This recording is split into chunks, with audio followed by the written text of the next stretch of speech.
Hi, my love. Welcome to the Gemma Hanley podcast. My name is Gemma. I'm your host. This is the space where I have honest conversations about overcoming anxiety and overwhelm so that you can calm your nervous system and feel really confident and happy and calm from within yourself. Along the way, I share my own stories of holistically healing 23 years of anxiety and depression myself. And so if you're a woman seeking answers to perfectionism, people pleasing, burnout, resistance, you may love, you're in the right place. Let's do it. Let's begin. And before we begin, I want to pay my respects and acknowledge the traditional custodians of the land upon which I am recording from, which is the Gubbi Gubbi tribe. And I want to extend that acknowledgement to their elders, past, present, and emerging, as well as anybody of Indigenous or Torres Strait Islander heritage watching this replay. Hello, my love, and welcome back to the podcast. This episode is actually inspired by the fact that last week there was no episode. For those of you who follow along on Instagram, on the IG, you will know that I moved house last weekend, and that was no small feat. I think I figured out that it had 2, 4, 5.5 hours at least purely of travel included.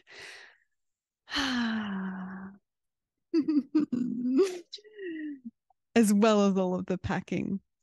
It's been a move that has been on the cards. Look, as part of a 5-year vision that has been imminent for the last 18 months, 2 years, 18 months. It's been a roller coaster ride getting here, that is for sure.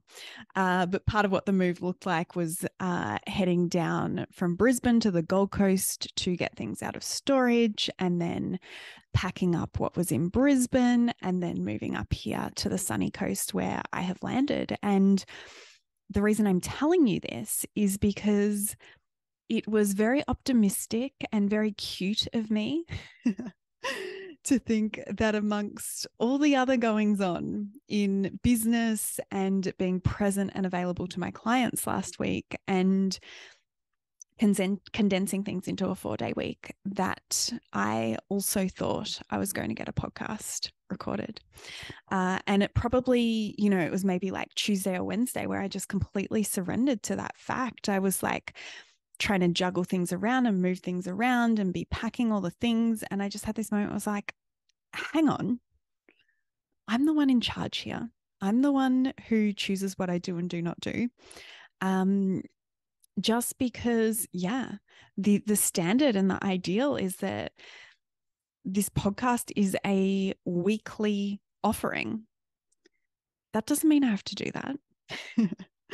And so I put my nervous system and my emotional well-being and my stress levels and my happiness ahead of that, because ultimately that is way more important to me than hitting this target that is outside of me. That when it boils down and when it comes down to it, I actually just don't give a fuck about, right? In the scheme of things, missing one episode. And so that's where this conversation has originated from. I'm calling it Let's Be Imperfect. I am winging it a little bit because I am still in the organized chaos of moving. I'm due to bleed tomorrow or the day after, and so I'm actually feeling really tired today.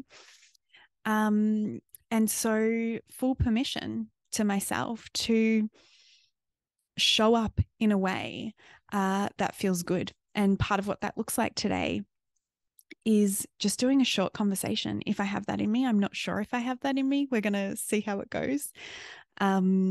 And I just want to share with you and bring you behind the scenes in my world, in my life, and I'm going to give you like so many examples of how I have chosen to be imperfect and celebrated myself in that. And I actually feel a lot of like pride and admiration in those decisions and in those choices that I make, because it's what allows me to show up as the most brilliant version of myself. And so, skipping a recording last week because it was what I needed. And then, sitting here and saying to you, like, oh, I nearly didn't pick up the mic. And when I say pick up the mic, go upstairs and find which box it was sitting in. And record this today because my energy feels less bouncy. And something that actually really surprised me when I became a coach and speaker and I'm presenting is how much energy is actually exerted in speaking to a group or to a podcast episode. It really surprised me, but it does.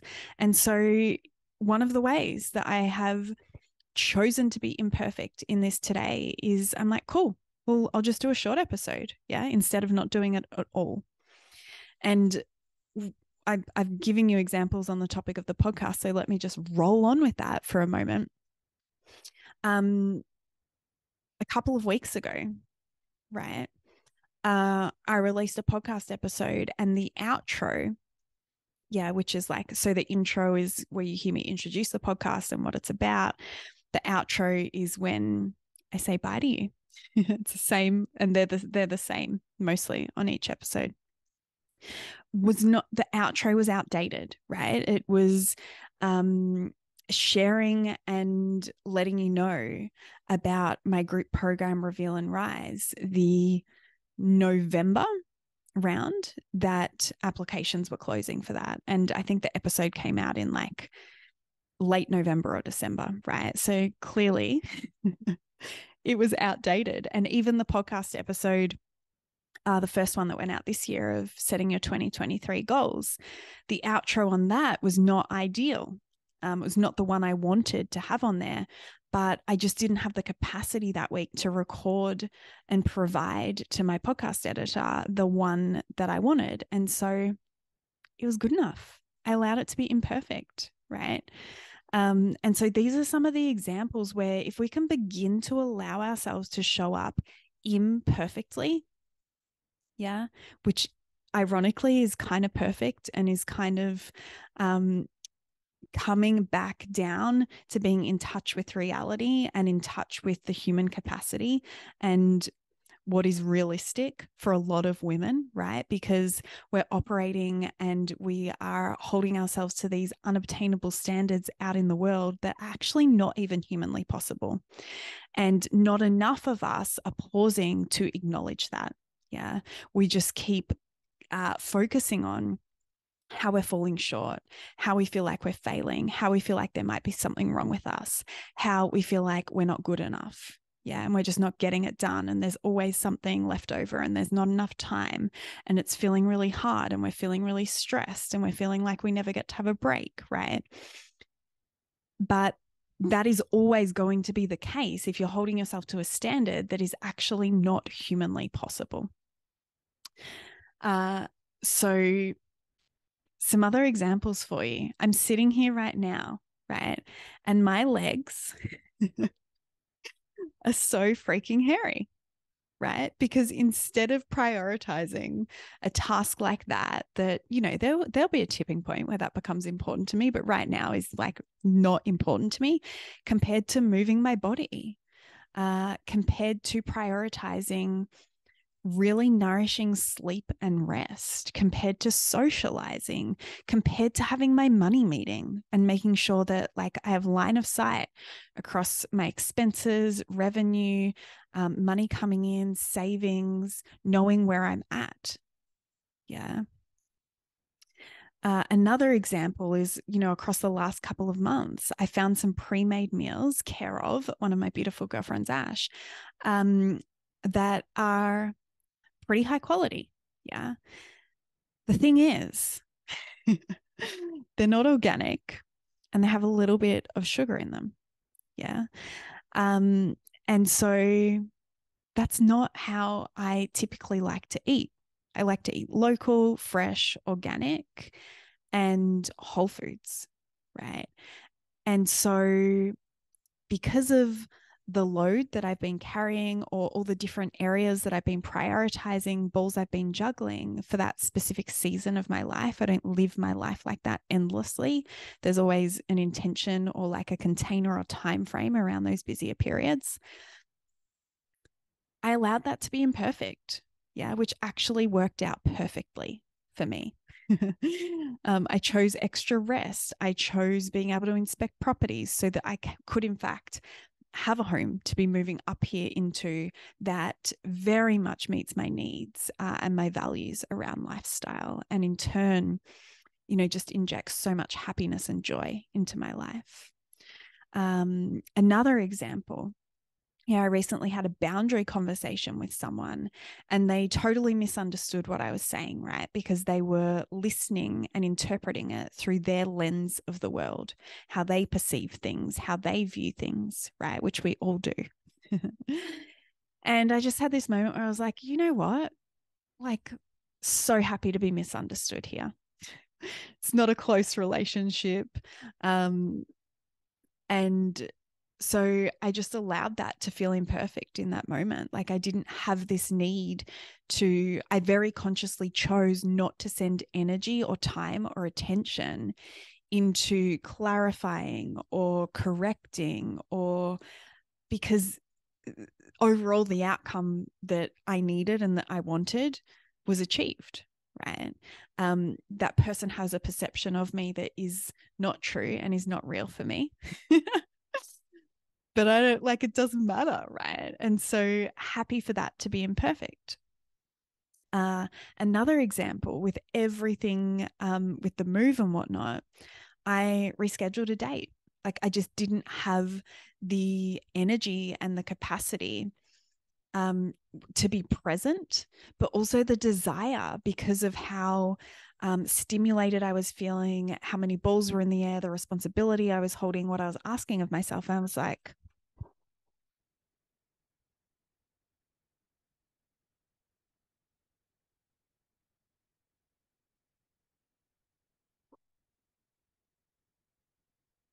an alarm just went off on my phone. Another imperfect moment, letting it be there. But yeah, because of all the things that were, sitting as a high priority or important to me, I wasn't going to ask more of myself when I could see, okay, I'm at my capacity here. And I think that language can be misunderstood sometimes, like I'm at capacity. It's language that I use in a lot of my relationships, particularly my friendships. And it's really clean and clear because we understand what that means, right? But acknowledging when you're at your capacity is something to be celebrated, right? Because being at your capacity is not, oh my God, I'm so fucking stressed. I'm about to explode. I'm about to fall in a heap. I need to go and have a lay down right now or I'm going to collapse. Things are like getting missed and falling through the cracks because I've taken too much on. That's actually not your capacity. That is beyond your capacity, right? So when I talk about I'm at my capacity, that is me having awareness to, okay, if I take on something else, if I commit to something else, if I say yes to something else, if I ask more from myself right now, that's not going to end well. Yeah, I'm going to have to cut corners with my sleep. I'm going to break my commitment or let someone down that's important to me. I am going to be way too stimulated and unable to regulate my nervous system. And then I'm going to just have to deal with so many unnecessary emotions and frustrations and irritations and probably tiredness, right? So when I say I'm at my capacity, and I'm sharing this with you because I invite you to explore what this might look like for you. Yeah, that's something to be celebrated. That's like, oh, okay, cool. I'm at like the top end of my sweet spot. I'm at the top end of what I can hold and simultaneously thrive and feel really fucking good. Yeah. And so if I had have gone on that date, I would have been pushing beyond my capacity and pushing beyond my limit, right? And so I just had an honest conversation and we rescheduled it. Imperfect, but also perfect. Setting up my computer, my new computer. So again, if you follow along online on Instagram, I must have bought this computer like in the last week of November, I think. And simultaneously a new phone. I hadn't updated either for over 4 years. And it was like getting to the point where I just knew if I did not give this task attention, I was going to find myself in a real hot mess when one of these two things died and I wasn't able to run my business or communicate with my clients. It was not until I think maybe the 8th of January, the day before I went back to work, that my computer was fully set up and organized, right? Imperfect. I would have loved to have had that done like the week I bought it. I just didn't have the space to prioritize it, again, without pushing beyond my capacity. So I allowed it to look imperfect. I allowed it to take the time it needed to take so that I could honor my needs. I could honor maintaining my happiness, my health, my nervous system, without stepping into what I named and called before, like these unobtainable standards, attempting to achieve and reach and tick boxes on a to-do list that is not humanly possible, right? So these are some of the examples and like the different ways that you can begin to get curious about, and you can sort of take away with you and think, okay, well, like, how is it that I can allow myself to be imperfect, to show up imperfectly? And one of the signs, or one of the ways we can know that we are pushing towards perfection or we're pushing beyond our capacity, is when we're using that internal dialogue with ourselves of like, oh, like just this one more thing. I've just this. And like, once this is done, then I'll rest. Then I'll honor my needs. Then I'll have that conversation. Then I'll set a new boundary. Then I'll do it a different way. Yeah. But it never actually changes. You never actually do it the different way. You never actually deeply honor and meet your needs. Yeah. And so, some questions for you, my love. Where are you living to a standard that is actually creating so much stress and unhappiness that standard's not even worth it? Yeah. Where are you living in a way that is so stimulating to your nervous system that you are jammed in the sympathetic nervous system? Yeah, that fight, flight, flee. It's triggering anxiety in the body. It's causing cycles of burnout. Where are you making choices out of fear? Yeah, where are you making choices based on what you're scared of losing, how you're scared of being judged, where you're scared of being rejected, where you're running circles trying to protect yourself or hide from being seen for who you are, or for being seen as how you would perceive yourself as not enough, not good enough. Yeah. And of course, where can you allow yourself to be imperfect? And I invite you to use this language, yeah, when you are observing this and noticing it, and the self-awareness is increasing, say to yourself, I'm going to let this be imperfect. I'm going to allow myself to show up imperfectly here. It's not necessarily what I want to do, yeah, but I know how deeply it is going to serve me if I let myself show up imperfectly. Yeah, which is actually perfect.